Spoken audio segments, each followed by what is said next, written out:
Bat मधून आवाज बरचसं काही सांगून गेलता. बॉल ज्यावेळी बॅटला कनेक्ट झाला त्यावेळी जो साऊंड आला ना, त्या साऊंड मधून कळलं होतं की हा बॉल मात्र सीमारेषा पार जाणार आहे. षटकार ठोकतोय. मॅच मध्ये रनचेस अजूनही चालू आहे. रनचेस बिगिन्स आहे. त्या ठिकाणी मात्र जर पाहिलं तर किल्ले मच्छिंद्रगड संघ या मॅच मध्ये अजून जिवंत आहे. 17 बॉल 52 धावांची गरज.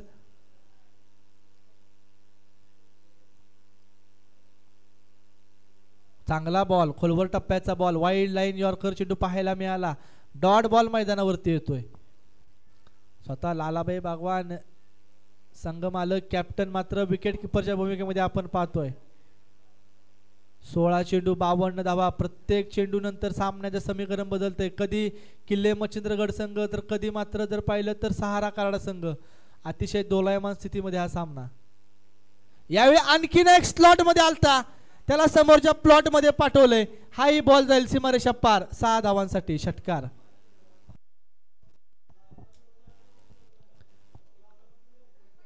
या मॅच मधील रंगत अजूनही कायम आहे. एका चेंडूवरती फलंदाज हवी, एका चेंडूवरती गोलंदाज हवी. चांगल्या पद्धतीने क्रिकेट पाहायला मिळतंय. आणि जशी ही मॅच संपेल तशी आयोजकांना देखील सूचना असणार आहे की आपण पॉपिंग क्रीज त्या ठिकाणी आखून घ्यायचे. यावेळी मिस टायमिंग झालाय, परंतु ताकद इतकी आहे की लॉंग ऑन ला क्लिअर करेल. आणि या ओव्हर मधील तिसरा सिक्सर. मॅच मधील रंग भरण्याचं काम केलं जाते साबिरच्या माध्यमातून. आतापर्यंत जर पाहिलं तर एकंदरीत 5 षटकार त्याच्या बॅट मधून आलेत. चांगल्या पद्धतीने बॅटिंग केली जाते. साबिर महत ऑन फायर. धाव संख्या जर पाहिली तर 58 धावा धाव फलकावरती. 40 धावांची गरज आहे सामना जिंकण्यासाठी.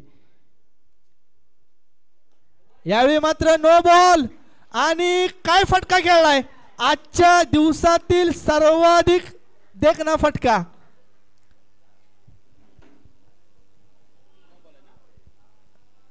फटका खेळल्यानंतर वाटलं सुद्धा नव्हतं की हा बॉल बाउंड्री लाईनला क्लिअर करेल.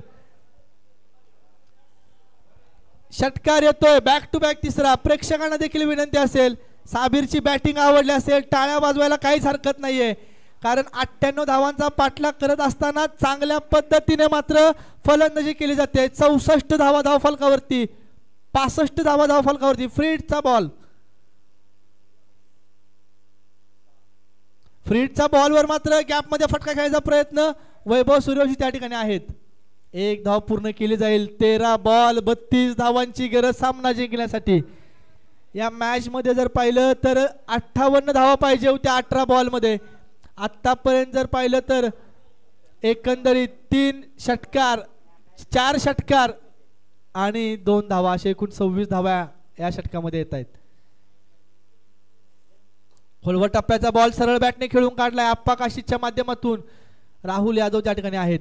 क्षेत्ररक्षण देखील होईल. आणि त्या ठिकाणी मात्र 1 धाव पूर्ण केली जाते. 4 ओव्हरचा खेळ मैदानावरती संपतोय. 4 ओव्हरच्या समाप्तीनंतर धाव संख्या आपण पाहतोय धाव फलकावरती 67 धावा. जिंकण्यासाठी 12 चेंडू 31 धावांची गरज.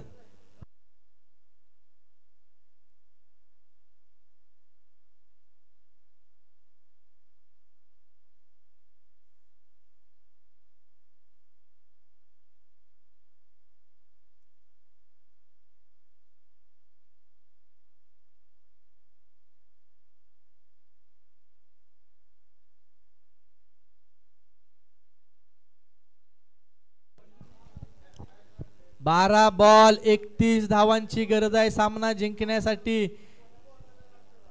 कधी गोलंदाज हवी, कधी फलंदाज हवी. आता जर पाहिलं तर सामना दोलायमान स्थितीमध्ये.